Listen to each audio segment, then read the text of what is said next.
So I'm going to talk about life after graduate school, how to prepare for uh, that eventuality. And part of that is, starting to think about a job after graduate school, how to put together a good application package, how to craft a good CV, and how to interview well. Mark Twain wrote, "The secret of getting ahead is getting started." The secret of getting started is breaking your complex, overwhelming task into small, manageable tasks and starting on the first one. So one of the first manageable tasks you want to do is start preparing for your life postgraduate school. And the emphasis here is on finishing something, finishing the projects, your thesis, your dissertation, your papers. It's better to get one paper completely done than to have four papers 90% done. And it's also best to begin your job search while you're still employed or en route to a degree. You want to begin looking at the job advertisements before you would even think about applying, just to get an idea of the field. What's out there? What's available? What kind of options would you have? What's the market? And then ask your mentors, your colleagues, and your friends for places to look so that you can start tracking where the best place to be looking. And you want to develop a network of mentors. You want to seek out people who have the experience, the skills, and the personal traits that you desire. You want to develop these relationships that can lead to good mentoring. And you can do that by having shared readings, by exchanging ideas, by discussing issues. You want to make sure you listen carefully and study the reactions of your mentors, apply the things you've learned, and ask for advice. Don't be afraid to ask for advice. If you're thinking about, maybe I'm thinking about applying for this job or taking these courses to prepare myself for this kind of career, best to get advice. And then stay in touch. Don't just use them when you're looking, but also follow up and maintain that continuity, that contact. So while you're in grad school, make sure you work hard at improving your communication skills. Practice giving talks, presenting posters, doing elevator speeches. Make sure you take the time to improve those communication skills and your written skills and your visualization skills. Make sure you develop the so what, the implications aspects of your research so that you can quickly tell people, like an elevator speech, why you're doing what you're doing and why it's important. You want to try to synthesize every time you can, integrate at all opportunity, make comparisons with other scientific literature or other societal contextual comparisons. And you want to talk with scientists beyond your instructors or your committee. Seek them out. Best to develop this network. One of the best ways to do that is to attend and participate in seminars. Don't just sit there and passively, but ask questions, go up afterwards, talk to the speaker. It expands your mind and it exposes you to new ideas, new institutions, and new people. And read widely, not just the narrow bit in your field, but make sure you stay current on the things that are happening in science. Now, looking for a job, don't be afraid to use personal contacts to at least get you started. I mean, they're not going to, nobody is, unless you're actually related, or you're going to get a job just because of personal contact. You'll get a job interview or you'll get your foot in the door, but you have to still get the job. It's up to you. But use those contacts to get that opportunity. I always say everything I ever have done employment-wise started as a volunteer effort. That was what got me every job I've ever gotten. I initially did because I wanted to. I volunteered for it. Don't say no to a job that hasn't been offered yet. A lot of times people talk themselves out of a job by saying, well, I would need these kind of benefits. I would need vacation time. Don't negotiate until you get your job offer. Keep trying. It often takes multiple attempts to get the job that you really want.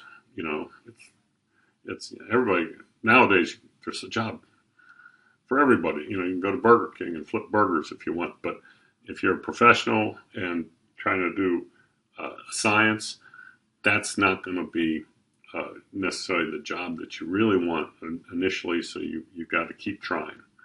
You need to start somewhere. Don't be afraid to start an entry-level position. It might not be the ultimate job you desire, but it's most important to keep moving you in the direction towards getting that job that you really do want. And these are the questions that you need to be able to think about in the course of an interview. And you want to think about that as you're applying for jobs. Why do you want this job? What's in it for you? How does this advance your career? And for the employer, prospective employer, why should they hire you? What are they going to get out of it? So be thinking about that as you're looking for a job. So some broad crystal ball gazing about future jobs. This is just my personal perspective. I think developing sustainable solutions is going to be the next major scientific revolution, and so sustainability is going to be a big theme. Transferring data into information, into knowledge and application will become more important than generating new data. We've got all these new data streaming sensors and techniques, but it's important to figure out what to do with all that data and becoming more important than ever.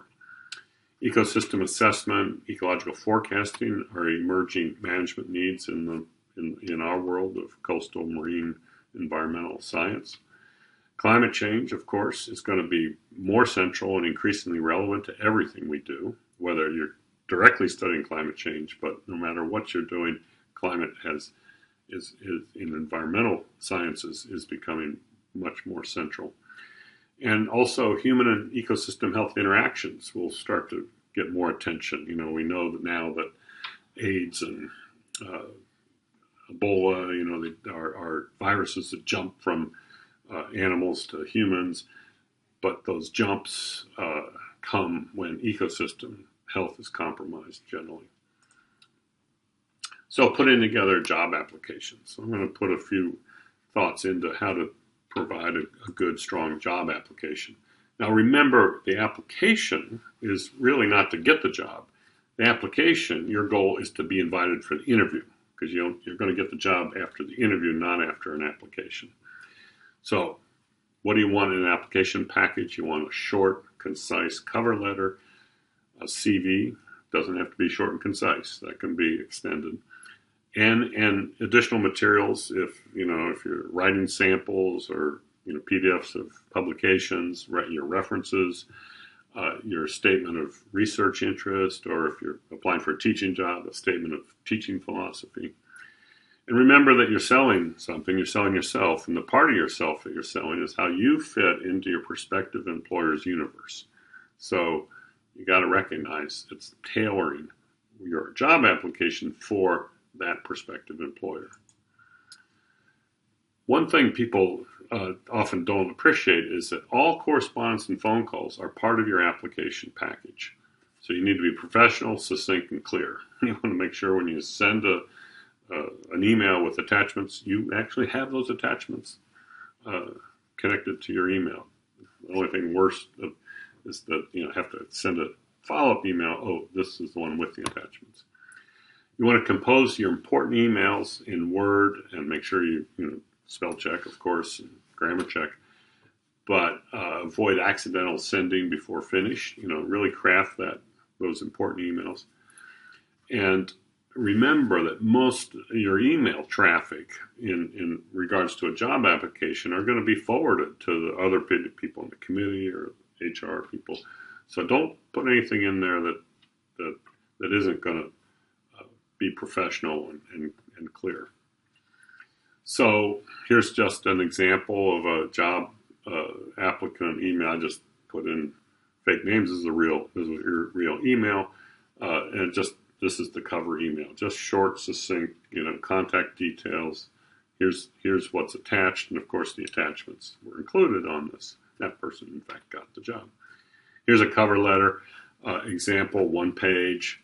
You have your address on there. You have why you're qualified, why you want this job. You have your electronic signature and your enclosures. Your CV or resume, just for Reference, CV, is Latin for the course of my life.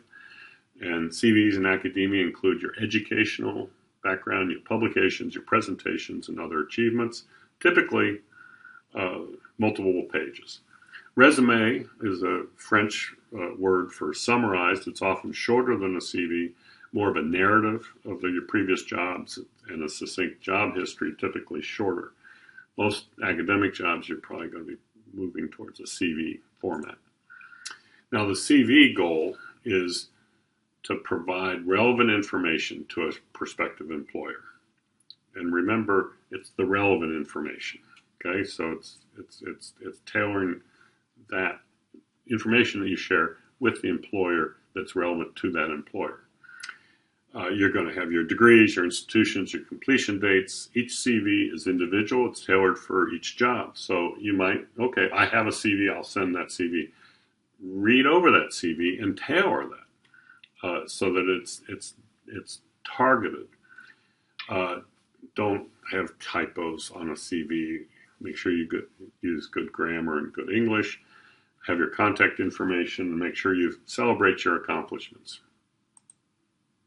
Things to include in your CV. Since most graduate students don't have a long list of published work, you can also include your unpublished works. So even if you haven't submitted a paper, put your title, your working title, your submission date that you've planned, in the prospective journals you're going to be putting it into. Of course, cite your relevant presentations and conferences that you've attended. Include an accurate depiction of skills. Don't oversell this. Be honest. Any language skills, computer programming skills, any statistics or field skills. If you list hobbies, focus on the ones relevant to the job. So, if it's photography or water sports and you're applying for a job with DNR, that's probably quite relevant. One of the things that's often really good to include is grants, no matter how small. If it's a travel grant to a conference, that's hundreds of dollars, put that in there. It shows initiative. And tailor this for different applications. These are 3 CVs that I've used, one for an education grant, one for I don't even remember what the other things, why I did them differently, but for different granting schemes. And then I would change out the publications that I'm going to feature. I talk about, for an education grant, I'll talk about anything associated with education, with research. I'll focus on those things. So tailor it accordingly.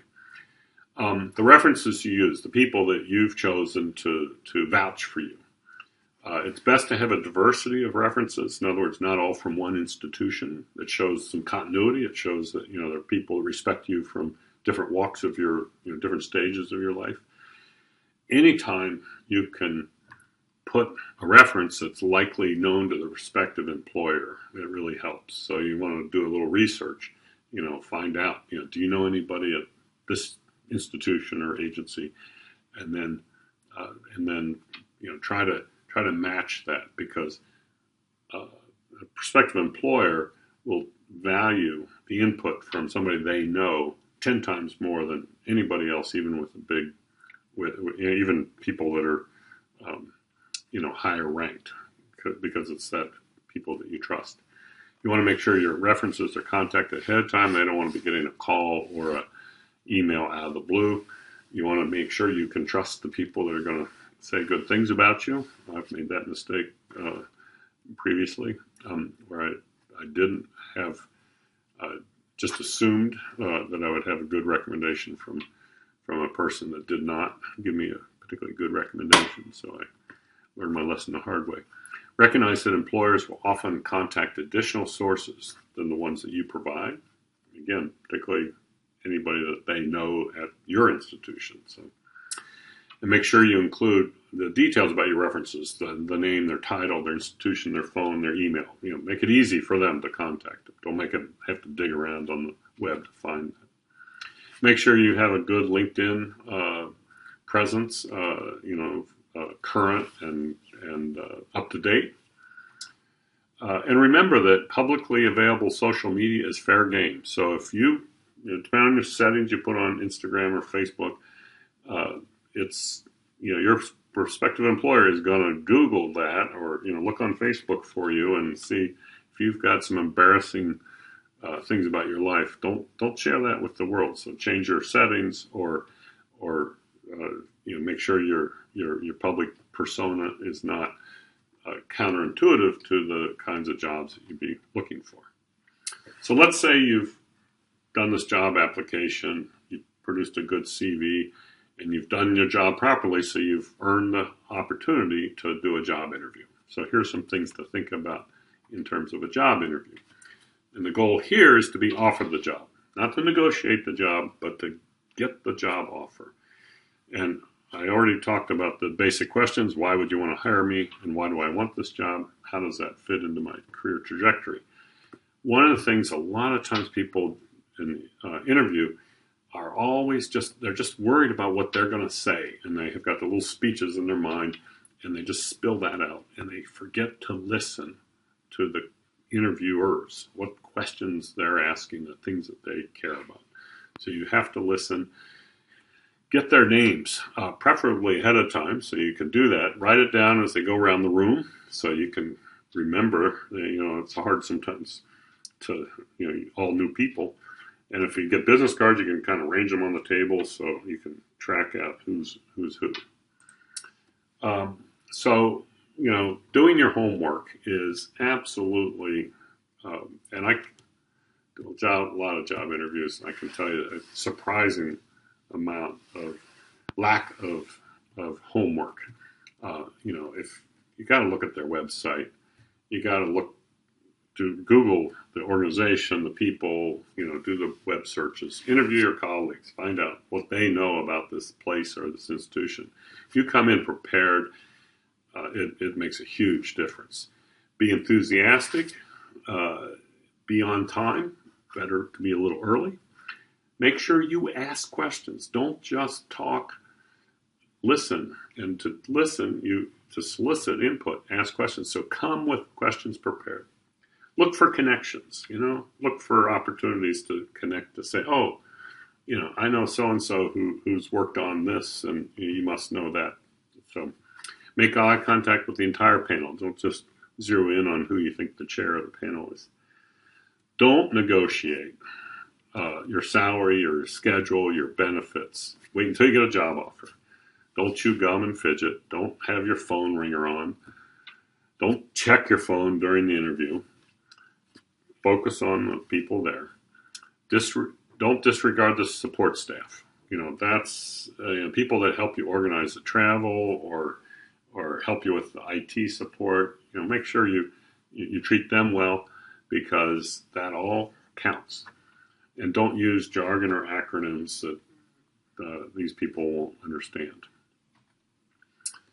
What to wear, that's always, a bit of a challenge to figure that out. So the short answer is dress appropriately, which is not too casual, not too formal. That doesn't give you much guidance, but you're trying to fit in. You're trying to look like everyone else. If you have to, you can ask discreetly. You want to try to be sort of equivalent than your interviewers, but slightly more formal. So just appear professional with a man. A tie often is good. Sometimes a jacket, nice shoes. Not flip-flops, a woman, a suit or equivalent, work shoes, not heels, so you're just looking to show them that you care, and that's that you've cared enough about your appearance, so you're not, slouching around in a t-shirt and a pair of shorts and flip-flops, but you're actually giving it some thought. Sometimes you'll be invited for a telephone or a Skype type interview. So there are a couple things to think about there. Got to find a quiet place and no distractions. Make sure you think about what's behind you, because they're going to be seeing that. So you want to have a look at the camera and think about what's behind you. Don't type notes, because you can hear that clicking of the keyboard when you're on the phone. Write down the names in the order of introduction. So they'll probably introduce themselves around the room.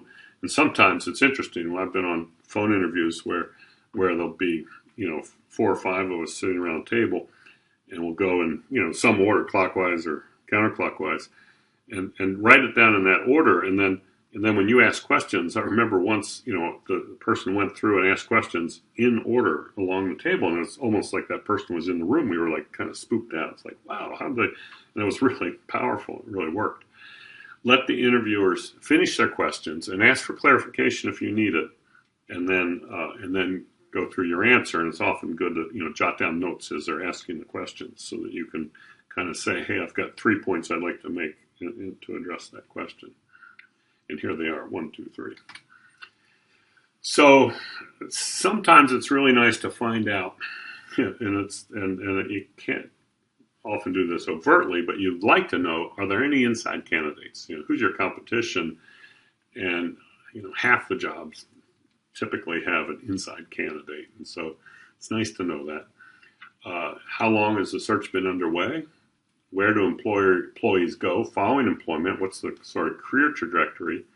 And what's the interview timeline and process? So sometimes these aren't questions you want to just straight out ask during the interview, but it'd be nice to do a little ferreting around to see if you can figure that out. Some things to keep in mind during the interview. Interviews are two-way conversations. They're interviewing you, and you're interviewing them. It's two-way. And don't be afraid of saying, I don't know. That's good advice for a thesis defense, by the way.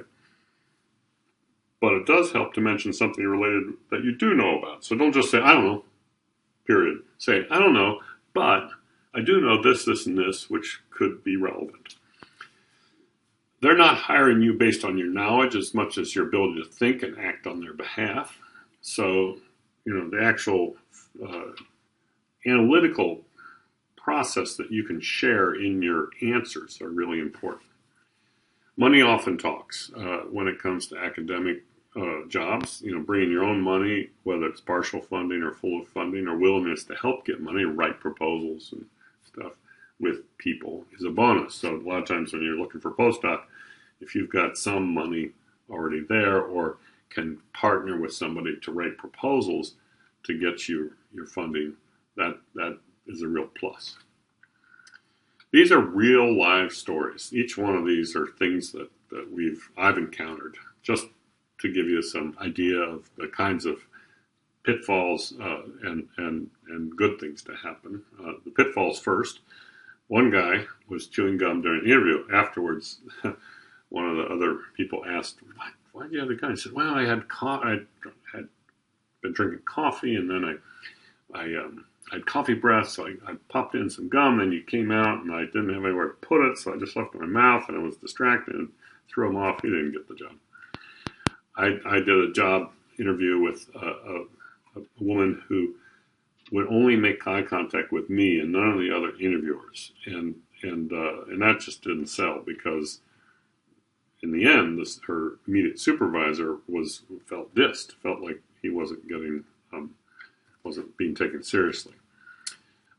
Sometimes people have attempted to negotiate the salary during an interview, saying, "Well, I'm not going to do this job for less than whatever." Well, that's not the time to do the negotiation. Didn't provide enough information on a CV to obtain an interview. That was me. I did that as a young PhD, nearly graduated. I applied for a postdoc, and I had a guy in there that really wanted me and was really pushing for me. I gave him a 2-page CV, and he said, "You didn't give me enough ammunition. I didn't have enough to work with." So I learned my lesson. Dwelling on shortcomings on a phone call. I remember this one. This guy talked himself out of the in-person interview, and said, "Well, you've told me enough. I think we're not going to have to bother having you come in." In one case, a reference didn't support the candidate, and so the candidate hadn't checked that reference. And when we did the references, they said, "Well, I wouldn't support this person for this job," so no interview. And if you CV not being accurate, I had a guy I was about ready to interview, and the university went and checked his degree, and it turned out he had not been granted the degree that he indicated. Done. Here's some success stories. Creating a novel presentation that was topical, current, and informative. This was really, I remember asking after the job, I said, where'd you get that, all that presentation? So I pulled it together from this, all these different sources. And I was like, wow, that was really good. You're hired. Impressed everyone involved in the search, including administrative support. And here's a secret. I always check with my assistant who does most of the travel bookings. And, the people, it's almost a one-to-one correlation. The people that are easy to get along with, helpful, make her life easy, are the people that we liked and offer the job to, and vice versa as well. Comfortable, appropriate clothing. One of the best things that ever happened to me when I was interviewing for my job in Australia, University of Queensland, they lost my bags. The airline lost my bags, so I had my airplane clothes, which were a polo shirt and khaki pants, and everybody else, it was stinking hot. Everybody else had suits and dresses, and actually in Australia you meet your competition on the same day. I was so comfortable, and I had a good excuse. Hey, they lost my bags. You got me, and so it went well. Another success story is a guy that came in, made a great impression, but the job didn't fit. But we thought, when we had a job that did fit, we contacted him and he got the job. So making a good impression, even though, somewhere in the middle you realize, this isn't the right job. Don't just blow it off. The right job could come along. So this was a story where CV was, okay, but was really the Q&A and the stories and the hobbies. This person lived for this stuff. This was a IT kind of person, and he had, for a hobby, he had rigged up his mailbox to have it, as soon as it was opened, to trigger a text message to his phone. I mean, that's the kind of stuff he played around with. It was like, that's the kind of guy we want. Less academic credentials, but great attitude with honest answers and willingness to learn. Actually, the two most recent job hires both had. We hired somebody with a double major bachelor's degree over a PhD and master's candidates, just because of attitude and good willingness to learn. So these are just real life stories to give you the flavor for what you're trying to do when you go to a job interview. So when you get an opportunity to give a presentation, well, the most important thing to do is not to go over the time. Keep to the allotted time. To use good science communication techniques. Practice. Don't just turn up for the first time. Practice, practice, practice. Anticipate questions. Allow time for questions, which means keeping to your allotted time. Many jobs are really decided on the Q&A more than the presentation. And one way to do that effectively is bring extra slides. Have them queued up, ready to go. So if there's a question about a particular topic, you can go right to that slide and then press them that, he or she has already thought about that. My question gives the questioner a little, that was a relevant question because obviously you put time into putting that together. Many times that's been the case. So here's some skills that I think are increasingly important in the job market for science. Communication skills, and that means both, having public-friendly versions of your thesis, having a good web presence. Quantitative manipulation skills. Remember, you've got this data streaming now, so you need to be able to process. You have to deal with big data. Data analytical skills. You need stats and GIS and graphics to interrogate that data. Business skills. You need to manage people. You have to have risk analysis. You need to balance budgets and have business plans. Science is like running a little small business. Marketing, ability to generate funding to support the ability to generate funding support is a key determinant of success in science, because if you can if you get the money, then you get the support people, your technicians or graduate students that can help you achieve the science that you'd like to achieve. So after graduate school, Multidisciplinary approaches are increasingly sought after. Teamwork is a key element in successful programs. One thing about graduate school is it tends to be fairly individual. It's your thesis, your focus. And yet, when you get into the job world, you're actually working mostly in a team, typically in a team. And so you have to work collectively together. Learning's a lifelong process. Just because you're done with school doesn't mean you're not going to keep learning. So, and you've probably learned already. University courses are one of the least efficient ways of learning. So you want to develop learning skills outside of classroom. Learn by doing. Rigorous self-analysis. What did I do well? Not so well? How do I improve? So keep pushing yourself. And write it down, whatever it is. Publish often, publish in a variety of media, persist until it's published. And so there's journals for everything. And there are people in agencies and people in private consultancies that continue to publish. And then they move back into academia. It's a fairly seamless thing. So publishing is like your breadcrumb trail of your career. So make sure you publish. Environmental science and management will not get you rich monetarily, but it will enrich your life. And I think you've chosen, by going through the MEAS program, a training for environmental science and management that will set you up well for, I think, the graduates that have come out of our program have been very successful in a whole diversity of fields, creating businesses, working for agencies, working in academia, working for NGOs. There's a plethora of opportunities in which you could apply this science and management. And the final slide is advice from Charlie. He wrote, the studies were, however, of no importance compared with the habit of energetic industry and of concentrated attention to whatever I was engaged in. I feel sure that it was this training which has enabled me to do whatever I have done in science. So he's really saying it's his energetic industry and its concentration. Therefore, my success of a man of science, whatever this may have amounted to, has been determined as far as I can judge by complex and diversified mental qualities and conditions. Of these, the most important have been the love of science, unbounded patience and long reflecting over any subject, industry in observing and collecting facts, and a fair share of invention as well as of common sense. So I think he should have the last word of how to be successful in science, since he did a pretty good job of it. Looking forward to our discussion about this, launching your careers in this world.